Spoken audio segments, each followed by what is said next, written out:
Dear students, welcome to my channel excellent English zone. तो हम अपनी प्रीपोजिशन की सीरीज़ पे चल रहे थे, जिसमें बहुत सारे प्रीपोजिशन हम कवर कर चुके हैं। आज हम पढ़ेंगे प्रीपोजिशन बिटवीन एंड एमंग। तो हम दोनों के बीच डिफरेंस पढ़ेंगे।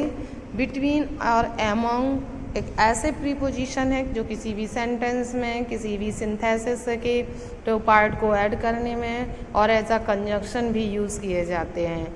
लेकिन यहाँ पर हम बिटवीन और एमंग को एज अ प्रीपोजिशन यूज़ कर रहे हैं, इसलिए हम यहाँ पर दोनों का डिफरेंस पढ़ेंगे, क्योंकि दोनों का सेंस तो सेम होता है और सेंस दोनों का होता है के बीच में। तो बिटवीन और एमंग दोनों का अर्थ के बीच होता है, लेकिन इसमें जो डिफरेंस है वो ये है कि जो बिटवीन का यूज़ है, बिटवीन का यूज़ दो व्यक्तियों या वस्तुओं के बीच के लिए किया जाता है और एमंग का यूज़ दो से अधिक व्यक्तियों या वस्तुओं के लिए किया जाता है। तो जब हम दो लोगों के बीच की बात करते हैं तो बिटवीन को फिल करेंगे, और अगर सेंटेंस दो से अधिक लोगों के बीच की बात को बताता है तो एमंग का यूज़ होगा। For an example, she is sitting dash Radha and Geeta. तो सेंटेंस कहता है कि वह राधा और गीता के बीच में बैठी है। तो यहाँ पर राधा और गीता दो पर्सन हैं, दो के बीच में तो बिटवीन आएगा, तो सेंटेंस हो जाएगा she is sitting between Radha and Sita. लेकिन अगर हम एग्जाम्पल कहें, distribute these sweets dash the students, इन मिठाइयों को स्टूडेंट्स के बीच बांट दो। तो स्टूडेंट्स तो बहुत सारे हो जाएंगे, जब बहुत सारे हो जाएंगे तो यहाँ पर बिटवीन के प्लेस पर अमंग का यूज़ किया जाएगा। तो इस तरह से बिटवीन और अमंग का यूज़ किया जाता है। और एग्जांपल्स देख लेते हैं हम कि सेंटेंस बनता है हमारा अगर कि माई बेडरूम इज़, फिर डैश आ जाए, किचन एंड सिटिंग रूम। मेरा बेडरूम किचन और सिटिंग रूम के बीच में है। तो यहाँ पर दो वस्तुओं के बीच में है, तो my bedroom is between kitchen and sitting room, इस तरह से आ जाएगा।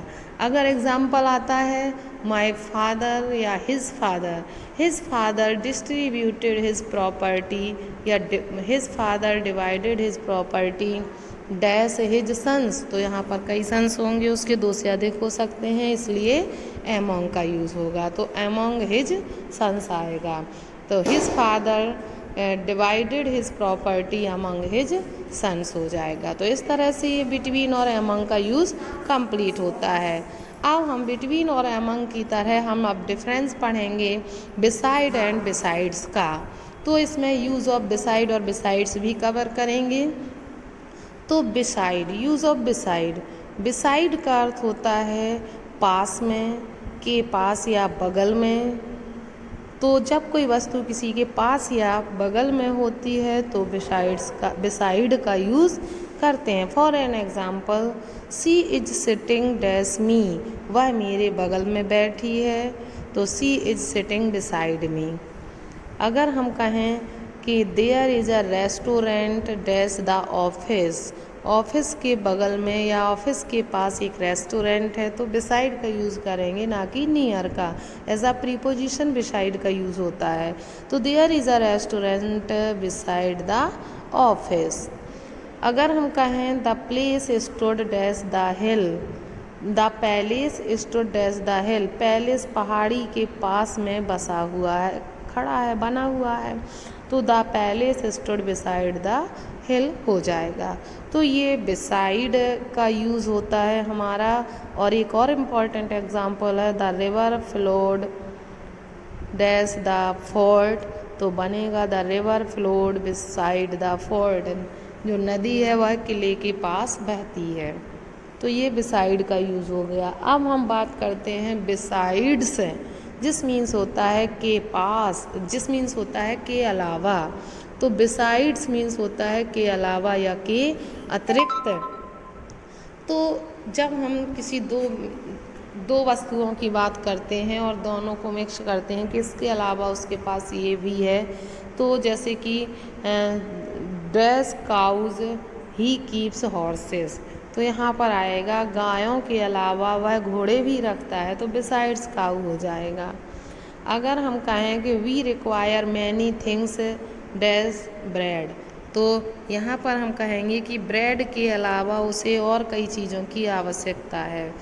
We require many things besides bread.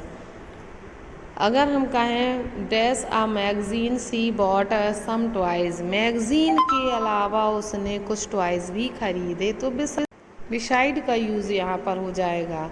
Besides a magazine she bought some toys. इस तरह से ये बिसाइड और बिसाइड्स का यूज़ कंप्लीट होता है।